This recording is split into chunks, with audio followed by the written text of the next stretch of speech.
Good morning. This is the Community Revitalization Show presented by RCI Community Funds. My name is Carl Dakin. I'm one of the principals in RCI Community Funds. I also have my own consulting practice in helping small businesses and communities raise capital. I have with me today two of the other members of RCI Community Funds, Bill Houston and Stephen Schaff, and I'll let each of them introduce themselves here in a little bit. But today we're going to talk about something that we're all just kind of getting a little bit giggly excited about, and that we have just formed a new company called RCI Academy Corporation, which is a nonprofit that Bill Houston will be the initial executive director for, and it will provide educational programs on the topic of community revitalization. Today's topic is all about the Academy, what it is, where we see it going, and we'll have a conversation about that for the next hour.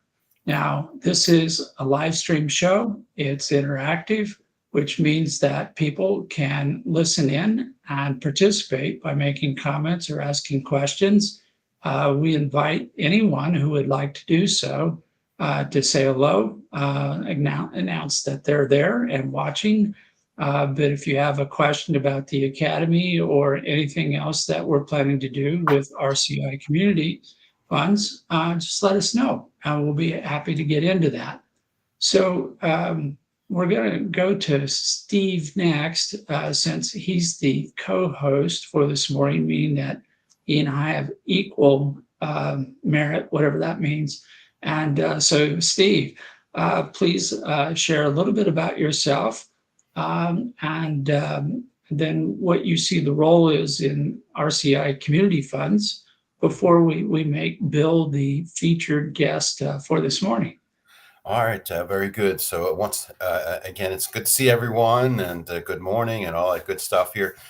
So just a quick introduction. My name is Steve Schaff. I founded Community Vision Solutions, which is my effort to really bring together all of the sectors and work I've done over the years in real estate development, community organizing, political activism, and the goal is to literally create stronger and wealth creation within communities.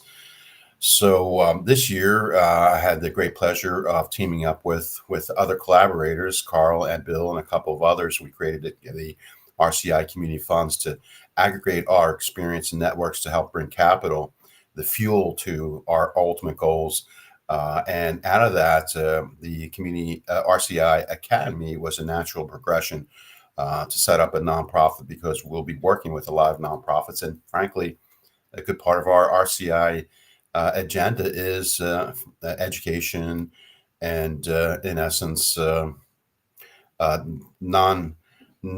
I guess, conventional business, but really a nonprofit. So Bill is a perfect person who's got great experience. So today we're going to really get into the benefits and the value of having an academy that's designed to educate those in the community as to how to raise capital on their own.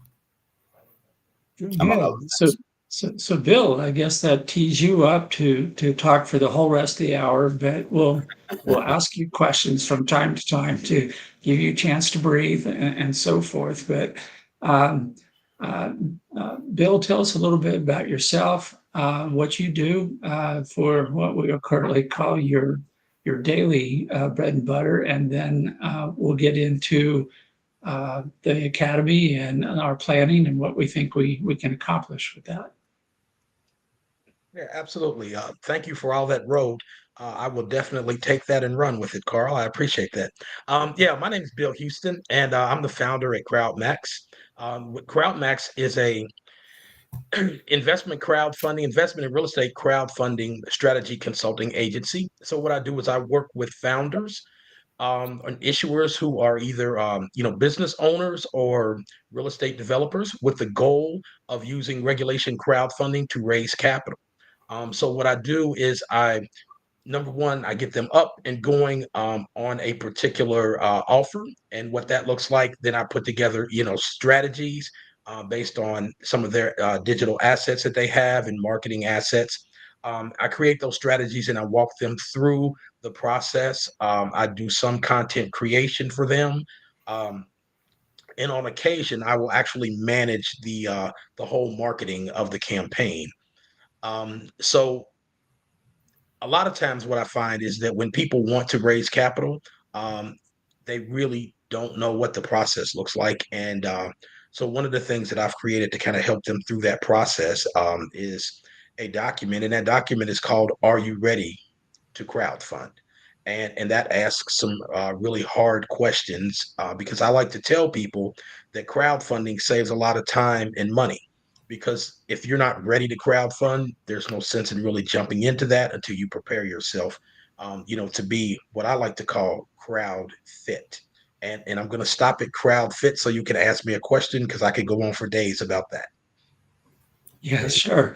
Um, no, the uh, one of the things that we're going to be talking about, just to give a little context to where we're going to go with this mind trip we're on, is that a community um, can be healthy or unhealthy based upon the amount of wealth that is available and held by the residents of that community.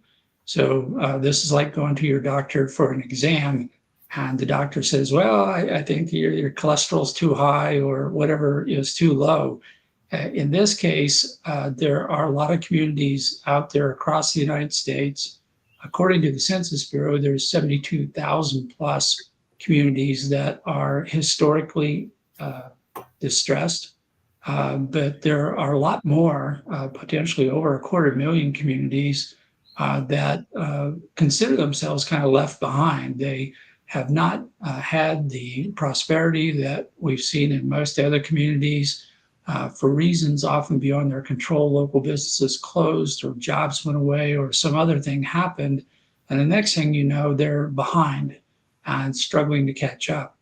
And so, in that context, we measure the health of the community based upon income, jobs, all the things that everybody else uses as a metric for determining good health. And in those communities that are unhealthy, then we see it as the goal of RCI communities to help them get better, to put them on a path to rebuild their community. And one of the keys to that is trying to bring in outside funding to match with local funding to get businesses going, jobs created, new residences, new business space, and community centers. So all these things working together, we think can contribute to this turnaround and the rebuild for the communities. So one of the ways to bring the money together, as Bill described, is crowdfunding, investment crowdfunding. And Bill is an expert on the topic. He could talk for half a day, which would be a workshop. So you'll see one of those coming up in the future. But today we only have an hour. So I'm going to let Bill explain what he means by crowd fit, which is an estimate of the ability of a community to get going. So explain in more detail, Bill. Hey, great. Thanks, Carl. So the first thing I want to do is I want to zoom out a little bit away from investment crowdfunding and talk a little bit about community capital and what community capital is. And community capital basically is capital that is sourced from the community. So instead of going to big national banks or potentially angel investors or venture capitalists, you look within the community that you're trying to revitalize for the capital. So if you think about crowdfunding, that may come from the individuals who live in the community who support a business or a small scale real estate development. Then there may be local banks, CDFIs, local foundations, maybe even the local government who actually support this. So when we think about community capital, we just want to take the lens out just a little bit, and that's where we're going to start. We're going to start talking about community capital, and then as we drill down into community capital, one of the ways to use community capital, one of the ways to raise that capital legally is to use investment crowdfunding. So if I can, when I it was back in 2020, we had just come off a very successful campaign, and we had really been able to get some good funding from the company's email list, right? From the customers. That's almost every dollar we raised came directly from people who had a prior relationship with the organization.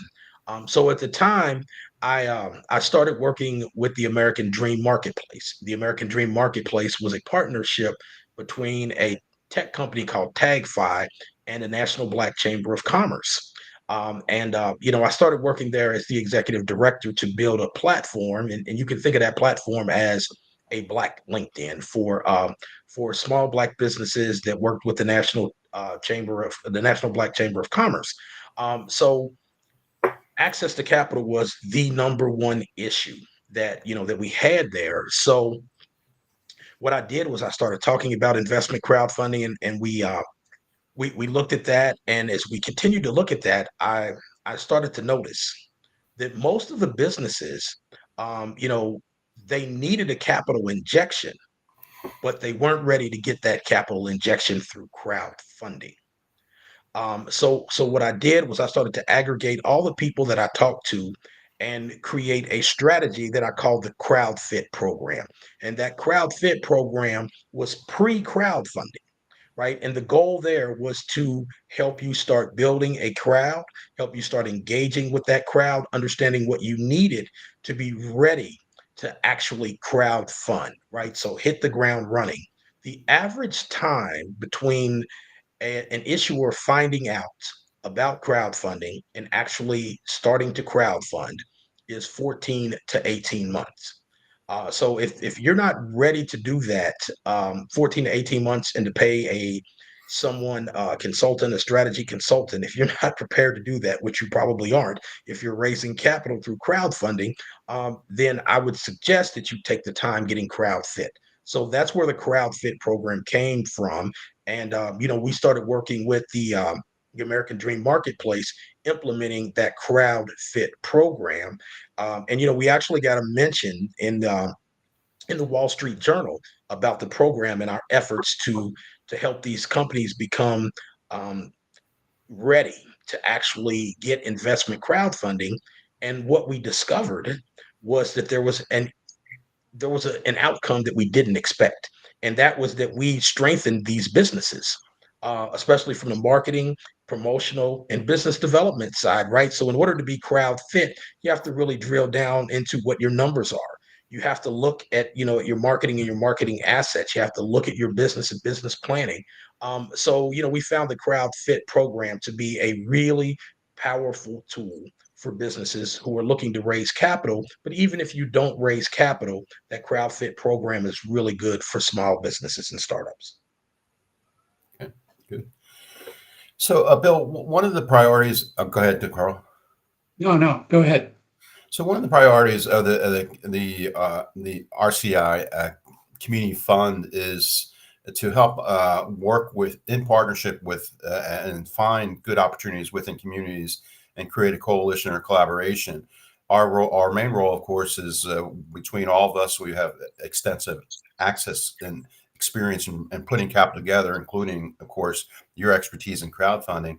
So part of our goal is when we work with communities and identify projects and create hopefully productive joint ventures, our intent is to bring quite a bit of the capital together, but it's also very important that our local partners bring in capital too for a variety of reasons. One, they should bring in some capital. Two, it makes for stronger commitments. And actually, a third one is when we raise or put capital together for projects, funders like the idea that everyone who's involved is putting some skin in the game.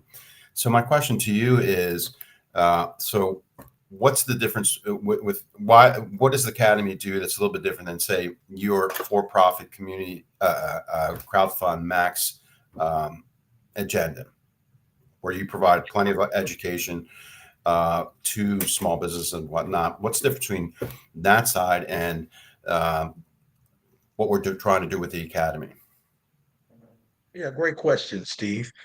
So first, let me address something that you said that I think is very important for people to understand. When you're trying to source capital from other places, right? Whether that's a foundation, you have to think about this, that if you don't bring some capital and put skin in the game, then you're telling those people that I'm not willing to invest in this project, Hmm. but I expect you to invest in this project, right? So, that mindset has to, that one really has to change. I have to absolutely be willing and ready to bring some capital to the table, and maybe some of my own personal capital.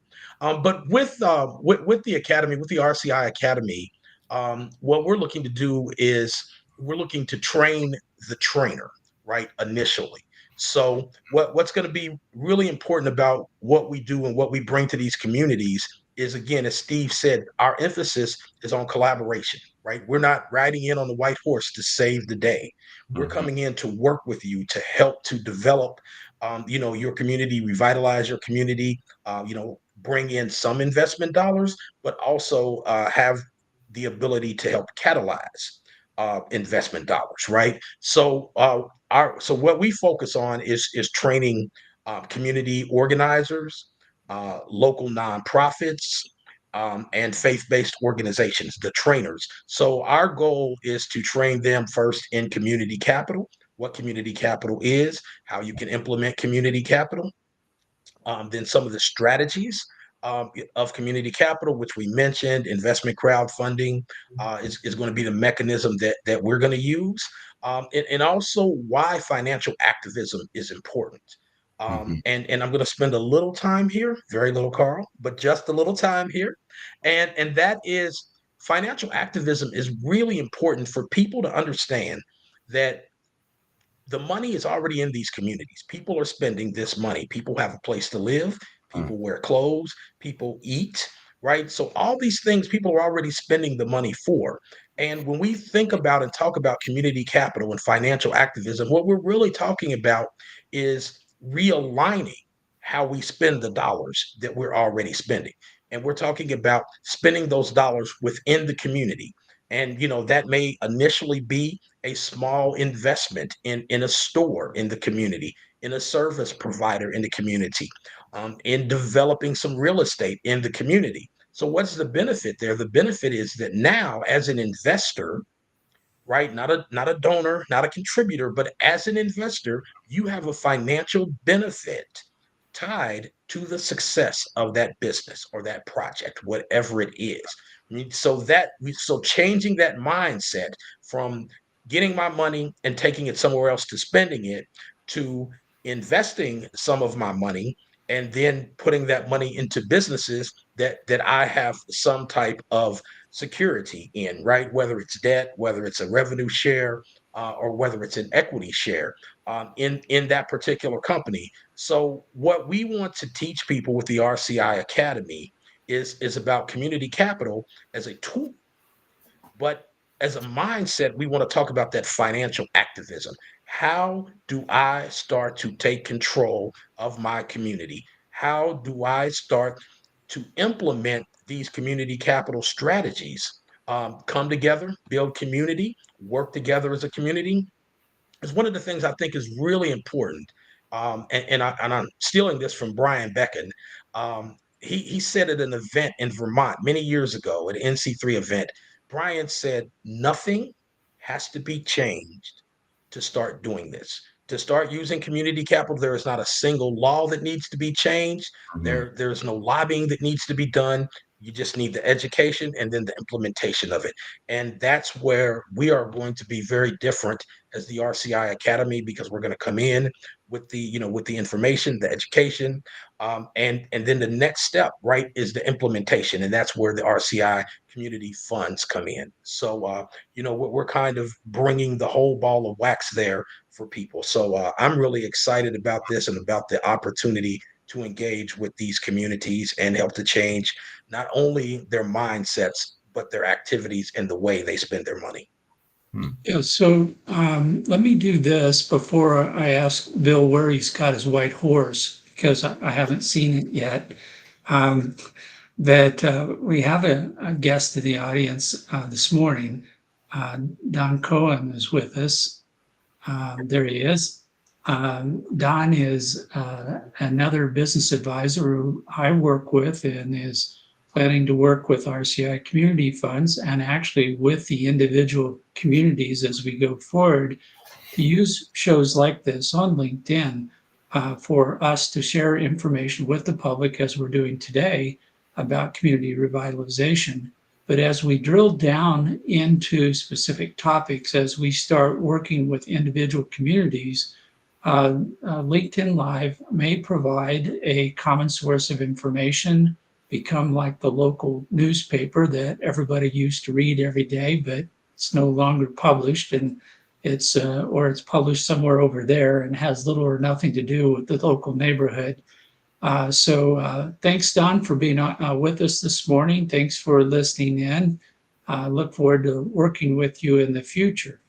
Bill, now that we know you have a white horse, but we're not going to use it here in this instance, I think part of the mindset that we're trying to get across to people is, yes, there is money in a community, even a poor, distressed, disinvested, whatever label you want to stick on it, there is money there. But quite often, part of the problem is that everybody is in a rental state of mind where they don't gain ownership, they do not build wealth. And as a consequence, every time they write a check for anything, the money's typically leaving the community and the profits are not coming back. So over time, this is kind of like a slow bleed kind of a thing where they're getting weaker and weaker and weaker because there's less and less money in the community. And the first topic of the first workshop that is on the drawing board at the moment, and we'll be making an announcement shortly about the date and time for that workshop, is going to be on community capital.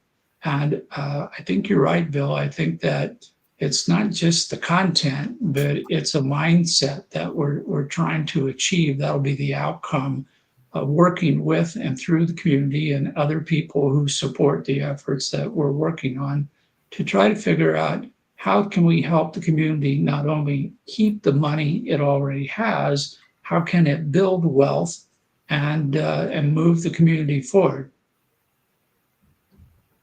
That was a question, Bill. Oh, okay. Yeah. So, number one, you have to have that mindset change. If you understand that, for the last 80 years, this community capital has not really been legal, and even if there were some legal ways to do it, it hasn't been practical. Right, the Jobs Act of 2012 really made this practical and made it something that that you could do in a pretty straightforward form and manner. So, you're thinking about, 80 years of people is that 4 generations of people who have never known anything except extractive economics. So to tell someone that, you can now vote with your dollar, right, on what you want to happen, what you want to see happen, because, it's your dollars and you're spending those dollars. Yes, absolutely going to take a mind change. It's a mindset change. It's going to take a lot of education, but I think even more importantly, there need to be demonstrations, right, through case studies where this has happened before, where people can see success, where people can understand that success. One of the things that we're going to do with the academy is not only are we going to present case studies, but we're going to dissect those case studies so people can really kind of see how the other communities that have successfully used this, and maybe some that haven't successfully used it, where they went wrong, and really drill down into that. And then another aspect of what we're going to do there is we're going to have discussions, and we're going to have capstone events where we actually take these community leaders and allow them to apply what it is that we're teaching to their specific communities. So, I want to be really clear here that the RCI Academy is not just an academic thing, right? Where you Mm. come in and you learn about this, and then maybe you go to the park and you sit there and you show people how smart you are and talk about this. That we want to give people a step by step process. First, an introduction to this, so people know what it is, what the legal compliance is, how it works. Mhm. Then we want to show people that it has worked. And then once we do that, we want them to start thinking about how to implement this at the community level in their communities. Actions have consequences. And if you don't take any action, then, your consequence is going to be you're going to get what you've been getting, right, through your inaction. And, so what we really want people to understand is that, this does not happen by magic. Mm. And I think I said, so I'm going to clarify it here. I do not have a white horse, right? And we are not going to ride in on that white horse to save people. People, I think what we're going to do and what our real mission is to empower these communities so that they can save themselves, so that they can improve life in their community, so that they're going to have the ability to retain and generate wealth in their own communities. And we're only going to be a catalyst for that, right? We're not going to be it. We're not and a lot of times in these communities, and I say this, living in these communities, having lived in these communities the majority of my life, maybe all my life, that a lot of times what happens is people will come in, developers will come in, people will come in from the outside, and they'll tell you exactly what you need. But I don't fit into that equation anywhere except at the end where you're extracting my dollars, right? That's not what the RCI Academy is about. The RCI Academy is about empowering people through education and implementation. And then the next level is going to be the RCI Community Funds, where we actually create the infrastructure for people to implement. So this is a point you raised a little bit earlier in that, of course, power, knowledge is power, which is what the academy is about. It's a self-sufficiency. Let's educate you. But it sounds like the agenda here is now that you're better educated and you've got your degree, so to speak, now go ahead and have fun. That's where a lot of this, it just ends. So it sounds like the real intention here is education. And when you're ready, and obviously, if you're getting educated, you've got something you want to put together, whether it's businesses or community development or whatever the case may be, then community RCI community funds would be available then to look at what you're working on, and if it makes sense, we want to bring that other resources to the table with the understanding that now you have a little more knowledge and understanding. Now you have a little more experience, and the fun side is something that you could take advantage of after you've become educated. And for us, from the fund perspective, and from my perspective as someone who's lived and worked and deeply in the communities, is the best opportunities are the ones where you really find out from those in the community. And I've lived in these communities, and those where the good possibilities are. So my point here is, so the academy is the education part, and when you're done the education, then the goal would be take that education and use it, and that we can bring in other resources, not just with our fund, but with a lot of our other collaborators, like some of our nonprofit collaborators. Center for Common Ground, for example, is our fiscal sponsor and partnership in this, and they have a whole network of disinvested communities that they definitely can match up with the experience and access to capital we could bring. But again, it's got to be originated from the community in order to get the greatest returns, social and financial returns from redevelopment in disinvested communities. So my point here is, it sounds like this is not just an education nonprofit, but there's real intentionality to take that education and apply it in as equal and balanced way as possible, versus a whole bunch of outsiders coming in and saying, hey, we're here to help you people to change your community.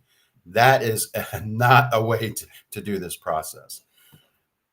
So the question is, Steve, go ahead. I'm not sure if there was a question in there, but you said an awful lot. I was as I was listening to you, I'm like, wow, how do I address this point or this point? There was a lot that you said in there, and absolutely. So part of the RCI Academy, right? As I briefly touched on before, it's yes, we're going to provide new information, right? Because this is new. So we're going to provide that information. We're going to also provide, case studies so you can see how people have used this information. Mhm. And then we're going to allow you to take a look at how this may be used in your specific community. But Mhm. along the way and in this process, right, we're going to have templates, we're going to have forms, we're going to have sheets that you are going to be filling out in this process so that you have a practical understanding of this. And at the end, this capstone, our goal is for you to either have a real project or Mhm. a mock project that you have walked through each of these steps and you have done them hands on. So the Mhm. next time that this comes up, right? If you have a real project, then we're going to be ready to continue. If you have a project that's just kind of a mock project, you've already taken these steps. You've done this. You've had a practice run at this. So, you're going to be ready on game night. So, to your point, Steve, it is very important, right? When you provide people with new opportunities, that you actually allow them to practice those opportunities, to put those into play, maybe in a safe environment where there's not going to be the potential of capital being lost, Mhm. but that you do get an understanding of what this would look like and how it would work, right? So to me, there's always this massive gulf between someone providing me with information and me understanding what that looks like. And the only way for me to understand what that looks like is to kind of tread into it myself and walk through there, right? Maybe there are really good writers who can tell a story and put you right in the middle of the story. And Mhm. maybe there are really smart people who can learn from other people's experiences, but I'm not that guy. Mhm. So I need to walk through that myself, right? And I think that as people experience that, then there are going to be questions that come from that. There are going to be opportunities to innovate and to use different solutions for each person. But if you're not kind of in that game, if you're not in the mix of what's going on, then you're not going to know that. So yeah, I think that the one point I want to drive home here is that this is going to be interactive, right? This is not just going to be us lecturing you with new Mhm. information and telling you, see you later. We are going to walk you through this process with the ultimate goal being that capstone project, whether that's a mock project or a real project. Yeah, so drawing upon my background, I do a lot of educational programs at different levels, including higher education. And I think the term of the day in higher ed is experiential learning. That you can only absorb so much information if you're sitting in the stands watching a football game. But if somebody hands you the football in the middle of the field and says that linebacker's coming after you, you will learn to move your feet, or you will learn Mhm. consequences of not moving your feet at that particular point in time. Having worked with a number of these programs, including some current work I'm doing with the University of Denver, we like to get the students out in the middle of the game on the field. We like to hand them the ball. We like to have them try different plays, different things, so that one, they see that it isn't magic. This is all possible. It's all doable. It's not something that somebody over there has some unusual talents that makes them able to do it. Anyone can do this. Anyone who's in a community can participate in the rebuilding of the community. We want to provide them with a little bit of knowledge, a little bit of tools, a little bit of guidance so that they can take this on and develop this as a skill of themselves. Mhm. Because, quite frankly, there aren't enough people in the world to go out and rebuild all the communities, even if everybody knew how to do it and wanted to do that. Each community has to take it upon themselves to make the move to begin the rebuilding process, to understand how to build wealth in their community, how to work with each other so that we're not a bunch of individuals running around, we're acting in common, collectively, collaboratively as a community. And this is a skill that you can master. It's something that does take practice. And these are not sometimes simple skills. Some of these require more practice to get it up to a level where you feel comfortable and you're a master of that skill. But I think that this is going to be one of the keys that this group, this academy, is striving for, is the empowerment, the skilling, the ability to help a community, more than one person, but the members of the community work together to make this all happen.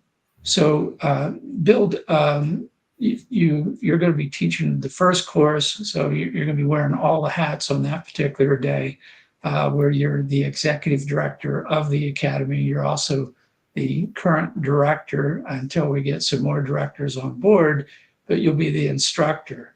So when you teach a course on the topic of community capital, would you say you use a drill sergeant approach, or what kind of style of teaching do you use? I definitely wouldn't say a drill sergeant approach. I was actually in the Army. So no, definitely not a drill sergeant approach.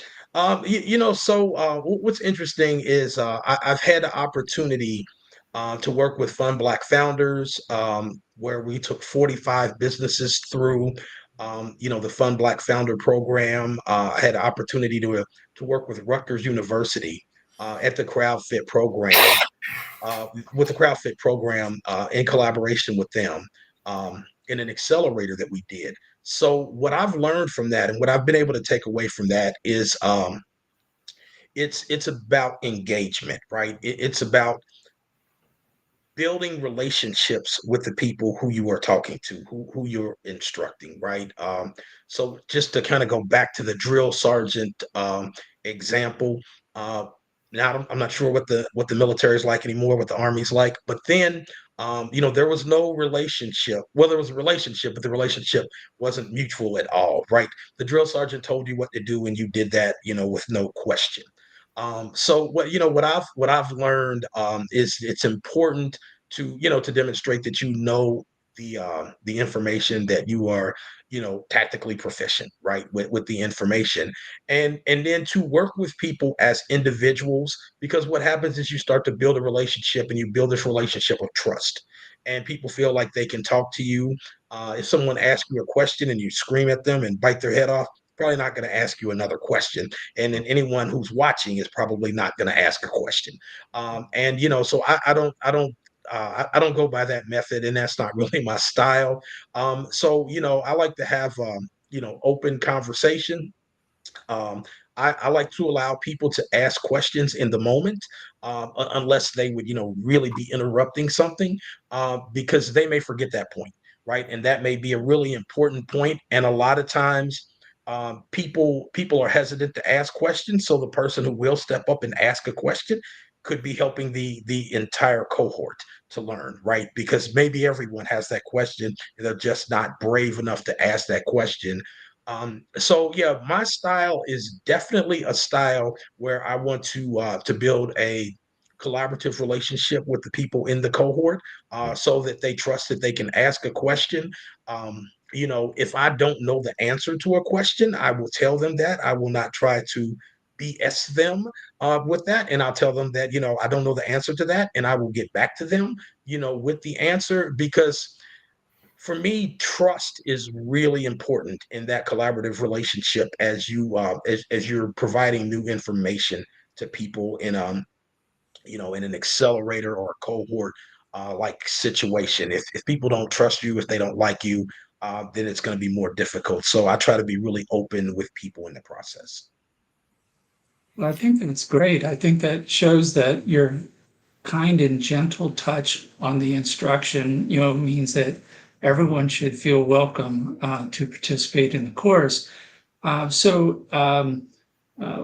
talking about a workshop, it's on the drawing board at the moment. We're talking about 4 hours, half day, that will walk through a series of topics. We're going to start with the topic of community capital, and then we're going to go through a number of additional topics, which seems to keep adding every day, of another skill set that would be good to know and learn and master in order to help make things turn around.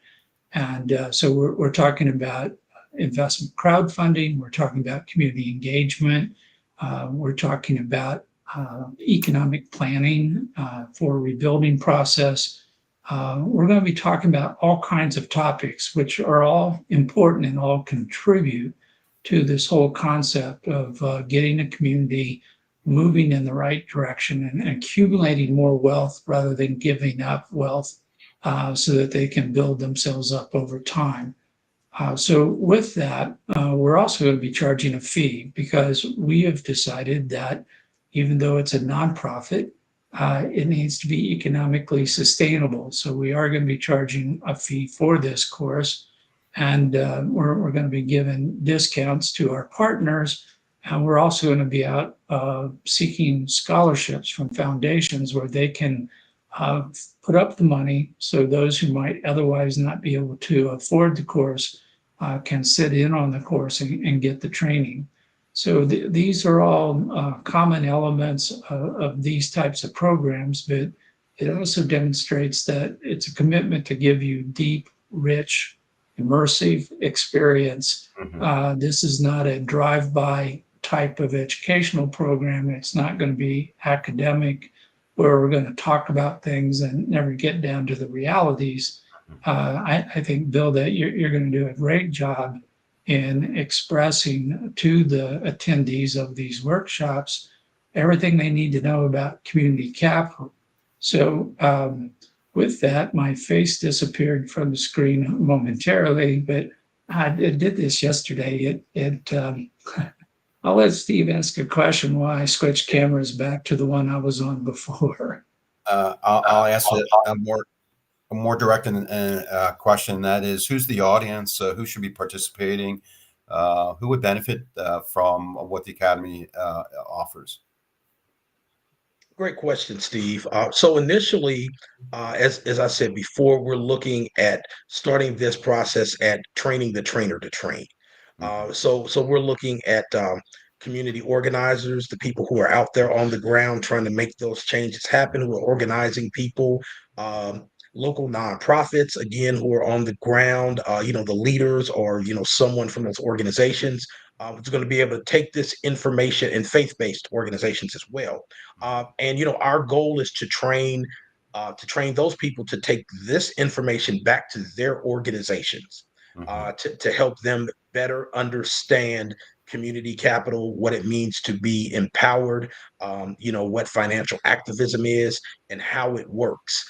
Wanted to kind of get back to something that Carl was saying a little earlier is, we're going to provide you with tools to take with you, right? There are going to be books, there are going to be workbooks, there are going to be, templates and spreadsheets that, that are going to help walk you through this process.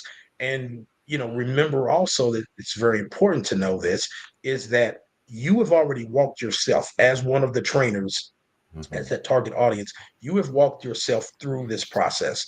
So you have at least a practical understanding of what it looks like and what it takes to get this done. So I think that as we build out this initial cadre of people at the local level who already have those trust-based relationships with their faith-based community, with people in the community, with the people that they're organizing, makes this a much more efficient and effective way of training rather than than us coming in and going to Madison Square Garden and trying to train all those people. They don't know us, they don't trust us, but they will know and trust the people that we're training at the level down, right? So they already have those relationships. You had spoken about the Center for Common Grounds and their democracy centers, training people who are already there on the ground as organizers who have the trust of the community, makes that a more efficient handoff, for them to start talking about community capital and how that works, because they'll perceive us as outsiders, which the people that they trust already, they won't. So that's going to be our real target market initially. Sounds good. Yeah, I would, give a little direction to this in that through RCI Community Funds, we are using an investment model that's been developed by the National Coalition for Community Capital. And in this model, 60% of the money is invested in real estate directly, and 40% will be invested in the local businesses. So as we are looking at this from the investment standpoint, we're going to be talking to property owners. We're going to be talking to property developers, people who may be engaged in building new buildings or retrofitting buildings. We're going to be talking about people who run community centers, whether they're recreational or meeting centers or arts, different things that benefit the entire community.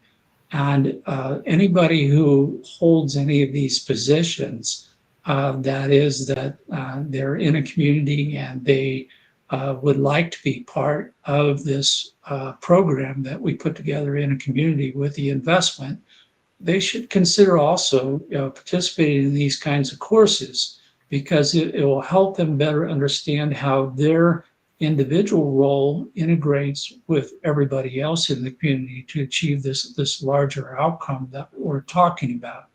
So there's a number of people who have already self-identified, who are already leaders in the community. But there's also going to be an opportunity for a lot of people who are already in the community to step up and start working across the lines, out of the silos, as we call it. Silo is a term I use a lot because I grew up in a farming area.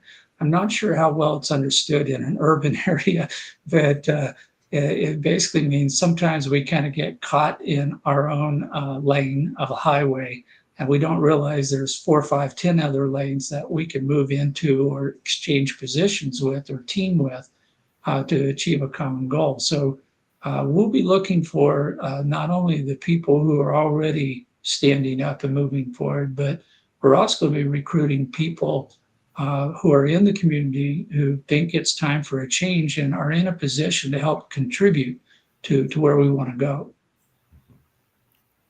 Exactly. Yeah, Carl, I think that's really important. That we do invite people, and I'm sure at the end, we're going to tell people how they can reach out to us to get more information as we move forward with the academy. But it's really important that I've targeted specific groups of people that we're looking for. But if you live in a community, or you know someone who lives in a community like that, that you care about seeing change, and absolutely sign up for this, right? We're not really turning people away. So yeah, absolutely sign up for this, for the academy to learn about community capital. And community capital can work in any community, right? It doesn't necessarily have to be a disinvested community. It's as Carl said, rural and urban. I do kind of know what a silo is. Because I've rarely been out of the city, but I kind of know what a silo is, and I kind of get the idea that when I silo myself, I may be a super expert in what it is that I do, but when I unsilo myself, I may find that I have some skills that are transferable. I may find that I can work with someone who's maybe out of their silo, and what we'll have the ability to do is work more efficiently and effectively towards that goal. And I think one of the things that the RCI Academy is going to do, especially using this workshop, in a cohort kind of format, is to let people know other people who are out there doing what it is that they're doing, and that that you are not alone. That sounded a little corny, but that you're not alone. There are other people out here who want to make those changes. And if you have the opportunity to collaborate with those people, to learn about those people, to learn from those people, to learn with those people, that is an opportunity that the academy and the workshops are going to provide for you as well, because they will be interactive. So it sounds like there's a real intention that after you're educated and know everything you need to know about how to do capital raising for your community, a big part of our mission is to then not to say goodbye, thank you very much, but to really still be there to help support or cultivate or help guide you or introduce you to others within our much broader networks that can help you. So it's not just a one-off, hey, thank you for your training, but really, what can we do to help you take what you just learned and start applying it. And from that perspective, we could reach out to our nonprofit networks, our actives networks, and of course, our business and professional networks, all these things to reinforce what you just learned so that you just don't have education and don't do anything with it, but you could actually start applying it. So it sounds like education, but also very intentional, proactive um, collaboration or reinforcement or value added beyond just education. Yeah, Yeah, Steve, absolutely. And I think that's a really important part of it, that you really bring to the forefront is that you can't do community capital by yourself. You Mhm. can't do crowdfunding without a crowd, right? So it is important that you engage communities, that you grow those communities, that you continue to engage with those communities, because that's where the real power is. I used to tell people all the time that crowdfunding is a compound word. And if you don't build an excited and engaged crowd, I will guarantee you that you will not get the funding you're looking for. The same thing with community capital. If you don't build a community of people to source this capital from who are excited and engaged in this project and this opportunity to transform your neighborhood, then it's not going to be successful. So it is absolutely important that you do that, that you build that community, that you build, your crowd. But even more important, Steve, once you get these tools, they are of absolutely no value if you don't use them, if you don't implement them, right? You should have spent your time doing something else, right? And even if you may not be the person, right, at one of the workshops, you may meet someone who is the person to implement that, and you can start the discussion. And sometimes, you don't check every box, but you check a box, right? And it's important to be part of the team, part of the community, part of the crowd, and play your position. To kind of go back to Carl's football analogy, you have to play your position in order for the strategy to work. yeah. So in our discussion so far about the academy, the workshops are kind of like the first wave of education. Like any education, there will be levels. So we're going to start with workshops, and then we're talking about creating a more in-depth, even more immersive type of capstone project that probably will take the form and look of a boot camp that'll be taught over a period of weeks, where we're going to try to take whoever is in that particular educational program, we're going to try to help them truly start mastering the skills, start implementing this at a higher, deeper, more granular level. And then we've talked about reaching a point as we get all of our information organized and as we get our first investment fund rolling, that we want to create a do-it-yourself package, one that will be a combination of these educational programs plus some mentorship and some other things, so that all the communities across the United States will all kind of have an opportunity to step forward, step up, and start putting all these tools and skills to work in their individual communities. Because, quite obviously, there's a handful of us working to set up these community investment funds at this time within our group. The National Coalition for Community Capital is working with several other groups who are doing things similar to us, where they're putting together individual community investment funds in those communities.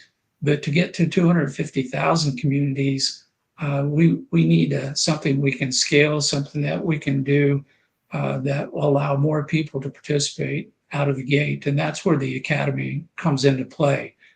We want to create something that's immediately available to everyone, so that everyone can start working in their own community today. They don't have to wait till next year or 5 years down the road, or whenever it comes their turn to step to the front of the line. Those communities who want to get going now, that's what the academy is going to try to help share what we know, share what we learn, and make that an ongoing building experience for everyone. Excellent. So, Billy, you've been talking about crowdfunding, which I know is your expertise, and it's a great tool that's relatively in its infancy. In the last couple of minutes, can you throw out a couple of very obvious issues about crowdfunding where we think, oh, it's a miracle, you just send out some emails and people will write checks, what are some of the challenges of a crowdfund of a crowdfund campaign, especially for startups, small businesses, nonprofits, or otherwise that are working in disinvested communities? Sure, Steve. That's a great question. That should not be the question you asked me with 4 minutes to go. But but yeah, That's why absolutely. he asked it with 4 minutes, Bill, is so that you'd only get 4 minutes. So, one of the most important things is making sure that you have an offer that people can buy into, right? It's that's going to be really important. So you have to be able to create a shared vision, and then you have to know who it is that you're going to share that vision with. Uh-huh. It's very important to understand the segments of investors or potential investors that you're going to reach out to, what message is going to resonate with them, where they are, how you're going to find them. Even though investment crowdfunding is done online, that doesn't mean that you can't go to your local church, right? And and at church, tell people about your crowdfunding campaign, or your local community center, your local community meeting. So where those people are. Now, it's important to really identify who those people are that are going to buy into that, and then what messaging is going to resonate with them. Once you figure those things out, then it's about kind of getting into action, being consistent with those outreaches, being consistent with your outgoing messages, but also listening to what people say. Mhm.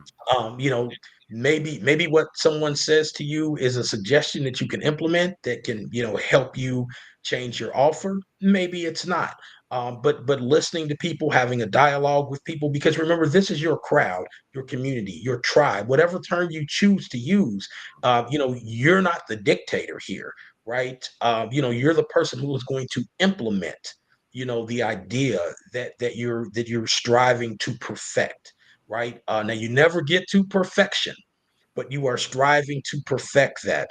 Mhm. Um, so for me, understanding who my investors are is top number one priority.